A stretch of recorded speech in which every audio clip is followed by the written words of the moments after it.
Hi everyone, welcome to my session. I will be taking you through breaking in and succeeding as a product marketer today on Product Drive. Welcome to the session. My name is Ishara. I'm the head of product marketing at a company called Vetstoria. We're the largest appointment scheduling platform for veterinary practices. So what I will be doing today is taking you through some of my experiences in becoming a product marketing manager, how I view the whole role of becoming a product marketer, some of the typical functions that you'll have to do on a day-to-day basis. How do you get started if you are someone who is looking to transition from non-marketing or a corporate or some different sort of marketing role to product marketer? How do you go beyond those very typical functions and some of the resources that could help you? So let me tell you a little bit about myself. As you already know, my name is Ishara Naotunna. I started out in hospitality first and in advertising, and then I moved on to radio because it was a childhood dream of mine to become one. This is while I was studying and getting my degree and masters and all of that. And then I moved to tech because I felt that's where I was at. I wasn't wrong. I was in a company called WSO2 for about 7 years where I was in corporate marketing and I was managing campaigns later on for one of the products. And then when the first product marketing team was formed, I had the opportunity to be a part of it, where I became the PMM for one of the products called WSO2 Identity Server. I did that for some time and I realized, okay, this is what I want to do. I really like product marketing. And then just a few months ago, I got the opportunity to head the product marketing team at Vetstoria, and that's my story. And when I'm not working, what you see on the other side of the screen is how I usually spend my days. I love reading. I have 3 dogs. You see one of them, that's Cookie. There's also 2 others called Nikki and Snowy that I've had for most part of my life. I am a 90s garage kid. I obviously love Dave Grohl, and I spend a lot of time on YouTube watching sketch comedies like Saturday Night Live. So let's talk about who is or what is a product marketing person. So when a product management team comes up with a product, it's handed over to the product marketing team in an organization that's recognized the value of a product marketing team. Once a product is on the shelf, the product marketing team then realizes, okay, so this product satisfies the needs of XYZ audiences. Let's come up with the messaging. Let's come up with the market or the way to go to market with the product, and then they would measure the results. So that would be the activity sequence of the product marketing person, and it's a cross-functional role where you work with multiple teams ranging from customer success to marketing to product, a lot of other teams like that. But if you just take the core of what a product marketing person is supposed to do in any organization, that person is a CMO of the product. Because how the product is represented in different mediums or in an event or a social post, or how it's defined in the market and how it's framed within the mind of the customer is what a product marketing manager is essentially supposed to do. You're also an advocate of the product, not only in the minds of a consumer, but also internally. Especially if you come from a company with multiple products, you want to ensure that your product has enough mind share. So you're an advocate for the product. You are a roadmap builder, not really directly being involved like the product management team is, but you bring a lot of insights to build an effective roadmap, something that the customer wants. So in that, you are a customer spokesperson as well, because product marketing manager needs to be customer obsessed. They need to understand how this product is solving their day-to-day problems and what are they saying out there in the market. You bring that insight into your product teams as well. And depending on the size of the organization, you are also sometimes a campaign manager too. So that sometimes the role of a product marketing manager really depends from organization to organization. Now, there are various types of product marketing managers, and it depends on the size of company you're in. So if you are in a company like Google or Adobe, for example, or Apple, you would have a niche that you focus on. If it's a typical product marketing manager, you might do all of these things, ranging from analyst relations to managing campaigns and things like that. But if you come from sometimes a larger organization, you might be a product marketing manager that either focuses on the technical side of things, or the GTM side of things, or the customer focus side of things, or competitive intelligence and enablement and community managing and so on. What kind of skills do you need if you're thinking of it and if you're wondering, okay, which boxes should I be ticking in order to get that job. Being a good writer would really help. I wish it was something that I paid a lot of attention to early on in my career. Being a good writer is so important because you think, okay, you come up with a basic idea and you pass it on to a content team, but you need to be a person who can write really well because you are defining things like value propositions and USPs and positioning statements for your product. You should be able to build a decent slide deck. This is not in design perspective, but when you have to put together a pitch for your product, that is something a product marketing manager should be able to do. Managing campaigns, again, if there's a demand gen team that can do that for you, great. But sometimes you need to have that skill to be able to multitask a few things and understand how to run a campaign and manage the proper results you should be measuring. In that, know what to measure, not just the campaigns, what other things should you be measuring to understand how effective your activities are. One of the things that I was told even during my career that was so important, or some people really appreciated, was the ability to take something that is so complex and break it down to simple things. Sometimes your product might be something that is not very easy for a lot of people to understand, but if you can deliver it in form of a story that is easy to understand, that could be something a lot of people appreciate. Public speaking. Now, for me, I had that experience in radio and stuff, but again, even back in high school, I used to really talk a lot in public. That definitely comes in handy because you do have to educate sometimes your customers, your internal teams about the product, so those skills really come in handy. Research skills as well. You need to understand your customer, your competitors, and your product. Knowing what to Google, that really comes in handy when you want to be a proper, well-researched, data-driven product marketer. What you see on the screen right now are typical areas that you would focus on as a product marketer. I know that you might see some percentages there as well. Now, none of this is set in stone, but typically what I'm trying to say here is that majority of your time as a product marketing manager, you will focus on things like messaging and positioning, and then you would again spend majority of your time talking to your customers, making sure that they understand the product that you're offering. Then a little bit about you'll spend some time on product launches and releases. You will work on go-to-market, and then you'll also spend some time researching, working on sales enablement and competitive intelligence as well. So what we'll do next is let's go into each of these areas and see what you will be doing typically under each of those things and what you can do a little bit to go beyond the typical tasks. Messaging and positioning, like we spoke about, is going to be one of the key things you will be doing as product marketing manager. So what would sometimes happen is you would have this document, which is a single source of truth, where you put down things like your tagline and how you position the product. How are you defining the product in the mind of a consumer within that category you want to be in, comparing yourself with other competitive alternatives, and defining what helps you stand out from the rest. So that is sometimes that is one of the ways that you could position your product. But there are also other methods. For example, how April Dunford talks about in her book, which is called Obviously Awesome. You will also need to come up with the elevator pitch. For example, your sales team is present at some kind of event, and when they meet a prospect, they need to know how to give that 25 to 30 word description about what your product is. That's your elevator pitch. Quickly say, oh, this is our product, it does XYZ, and it's for you, and it helps you do this.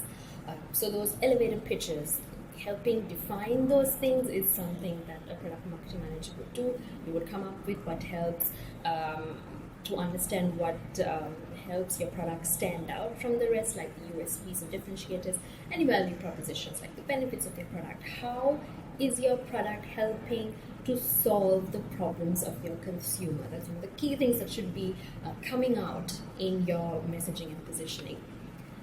Sales enablement is a key role, and that is also sometimes why some organizations would have someone specifically for it, sometimes within sales, or sometimes it would be the product marketing manager's job as well. Typically, you'll be creating a lot of content under two branches. One is product-related content and your competitive-related content. Under product-related, most of the time your sales team would want something that is very easy to consume, that will quickly give someone a snapshot of what the product can do.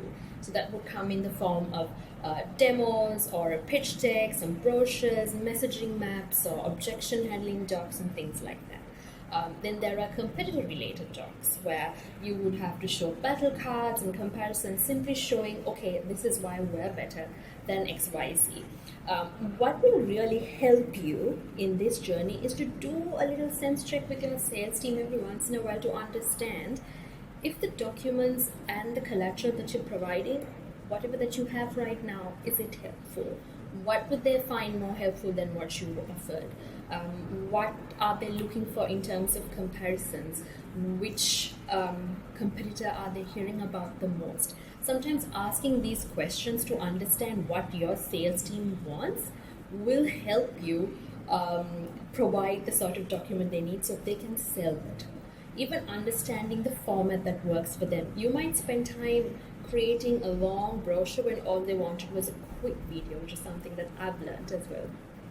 And also the competitor insights that you get. We'll talk about competitive intelligence a little bit later. But the insights that you get from competitors, how will you translate them in a meaningful way that's easy to consume for your sales team? That's what sales enablement is. And again, those competitor-related documents that we spoke about. And training. Sometimes when you have feature updates or if you're launching a new product, you need to be able to provide that content to your sales team in a way that they can learn in their own time. Sometimes live sessions don't always work, but you will need to have these training sessions from your end where you translate it, because product marketing manager understands the consumer. You know already how to simplify something very complex that comes from your product team, and you say it in a way that your sales team would understand. So that's one of the things that you need to do in a sales enablement role. Competitive intelligence is one of my favorite topics because there was a time that I was a little too obsessed with competitors, but the whole thing is to be able to understand what's going on in the market. One of the advices that I got from one of my immediate supervisors is that when you know enough, that you kind of develop a sixth sense of the market because you've studied your competitors so well, is also a time that you know that you're succeeding as a product marketing manager. So it's so important for product marketing managers to study the competitor.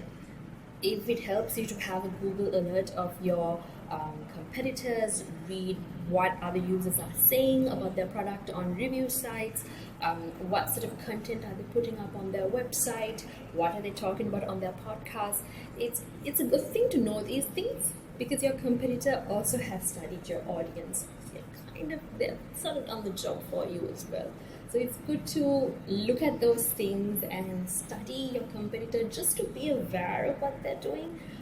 So you can take those insights and feed it back to your teams, and maybe you can develop a cadence of how often do you want to update your teams on competitor insights. If it's something you want to do monthly or a quarterly thing, or do you want to give a quick one-pager just saying, hey, these are the new updates, maybe these are the traps that you can leave when you have a conversation with your prospects. Customers, like we spoke about before, being obsessed with your customers is what helps you ultimately.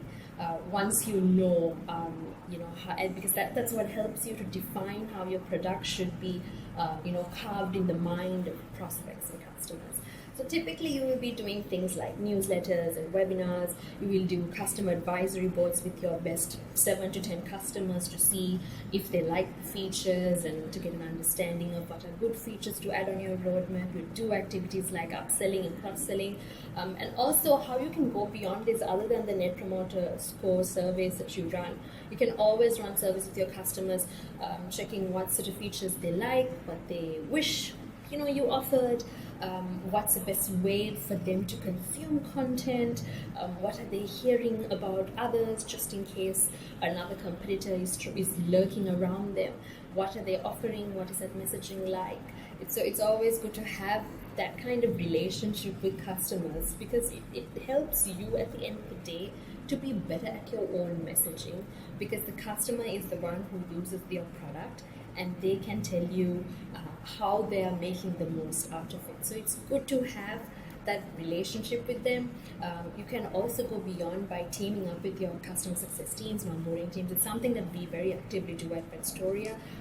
we talk to our customers a lot. We take a lot of their feedback and we apply it onto our roadmap. And our customer success team always regularly have these checks with the customers, and it's brought back to the product marketing team, and that's how we develop our campaigns and things like that.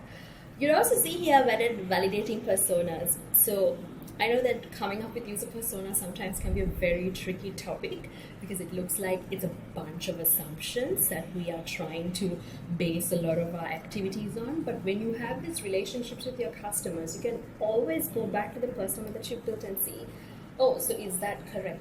Right. So that's how you use all those insights. You validate the personas that you have so it will help you with any future campaigns that you have coming up.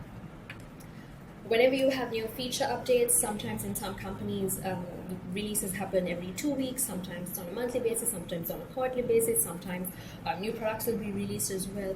So the product marketing manager will have to understand the cadence for these release cycles and how often it should happen, how are they going to be promoted, what should the messaging maps should look like, what sort of value propositions are you communicating to the sales team and to your customers, and the campaigns that you come up with.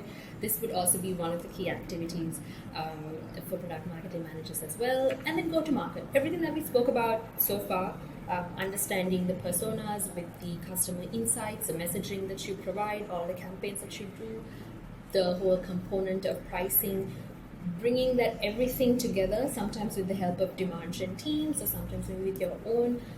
This is also a key area that product marketing managers work on.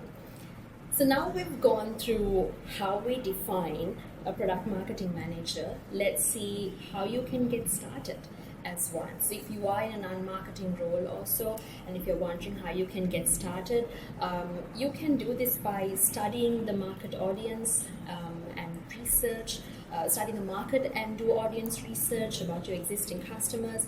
Learn to write a lot, create a lot more content. Tell your product teams to show you a demo. Get really involved in understanding what the product really does and how it solves customer issues.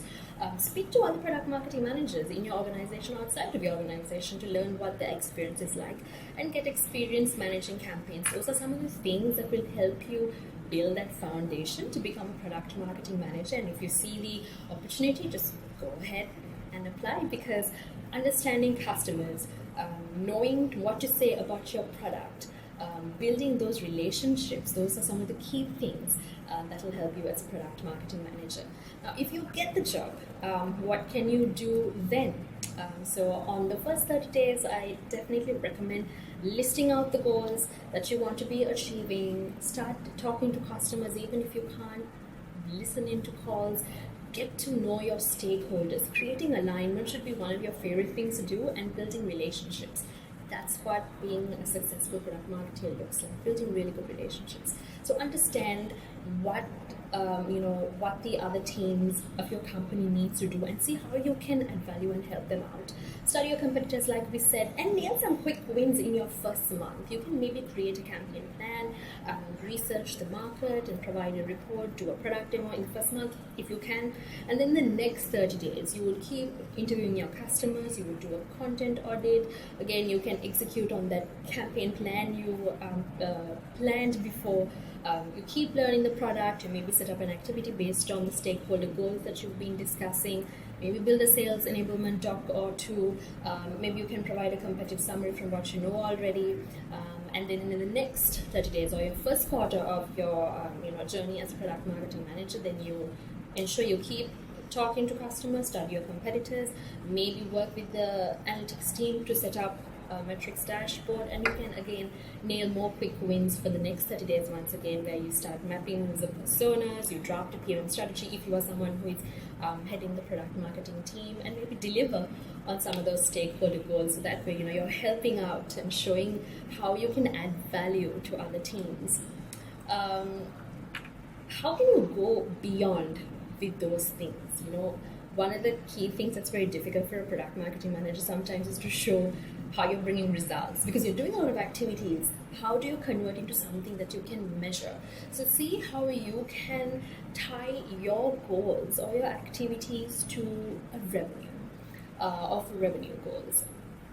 And also, when you are someone who is an expert in product and the consumer and the market or competitors, then you are someone who is able to influence without being a big shot in your organization.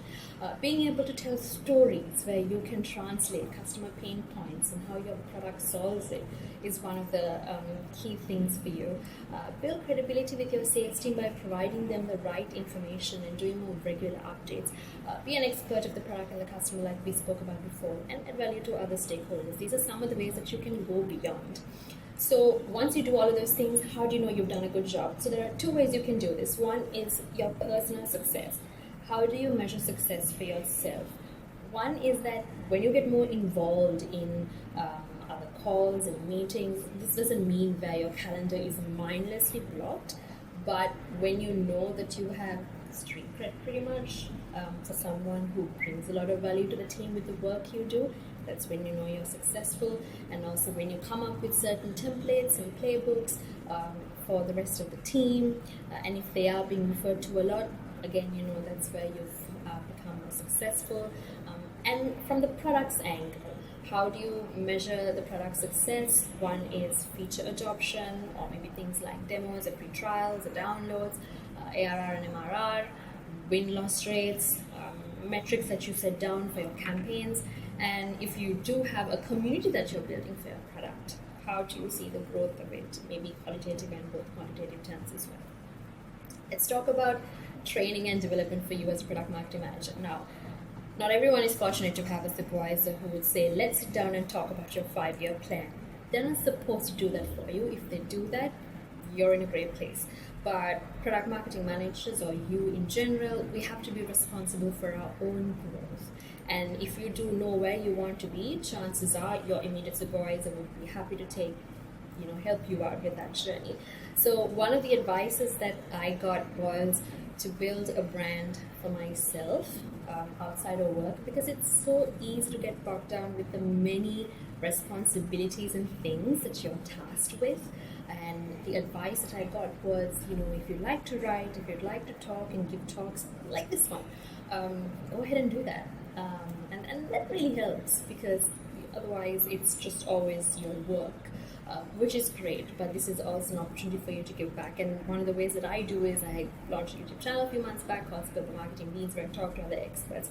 Speaking of, do speak to others, other product marketing managers who are in a place there where you want to be as well. So I reached out to some experts like that who are senior product marketing managers sometime last year, saying, hey, I would love to know your story. You seem to be very successful. I'd love to have some advice. And you'd be surprised at the number of people that be willing to give you advice. So definitely reach out and talk to people on their experiences, on how you can be a better product marketing manager, and teach yourself stuff. There are so many courses that you can make use of, like Coursera, 42 Courses, edX, the Product Marketing Alliance. You can join on specific channels like the PM Alliance, PM Hive, Serial Marketeers, and so on. And the other cool thing is the product marketer also learn the product that you're selling. You need to believe in it and master it, because if you don't know how to sell it, or if you don't know what it's about, it's difficult to sell it. Here are some of the books that, as you know, I love to read, and these are some of the books that I really liked reading that was recommended to me as well. I really liked April Dunford's Obviously Awesome, Dan Ariely's book on behavioral economics, Predictably Irrational. It's got a lot of other good stuff as well. On community building, you can read The Business of Belonging. This was something that was recommended to me as well. If you're interested in category creation, Play Bigger is one of them. And also Chip Heath and Dan Heath, they write a lot of books on giving customers a really good experience. So The Power of Moments is one of them. So a few things to remember as you go along your journey, or as you start as a product marketing manager. One thing that I was told from one of my immediate supervisors was, it's okay to not know everything. Especially at the start of me being a product marketing manager, I thought I had to do all 50 things that was asked of me to impress everyone. But then I was told to take a step back, take that first few months to really learn everything, build those relationships, and then start proving myself. So it's time that it's something that really helped me to stay grounded and take things step by step, because it is a loaded job. Take the imposter syndrome away, and I know this is applicable to everyone. It's not an easy feeling to turn off.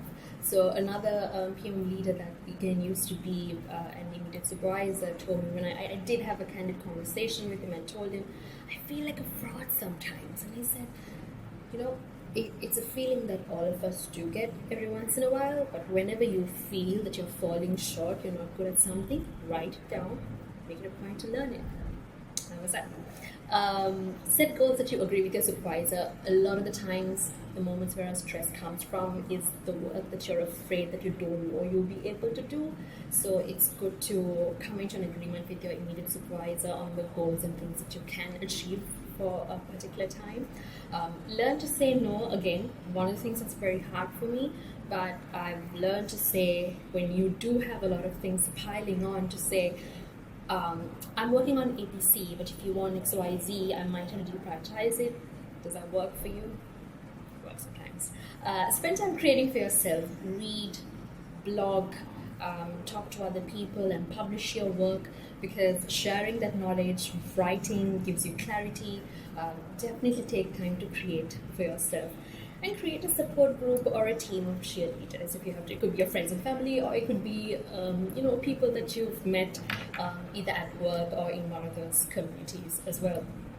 So once you've decided, or you thought, okay, product marketing seems like something that I want to do, here's my message to you from the legendary Moira Rose of Schitt's Creek. One must champion oneself and say, I'm ready for this. And that's it. Thank you so much for joining the talk today. If you'd like to be in touch, and if you have any questions, do let me know.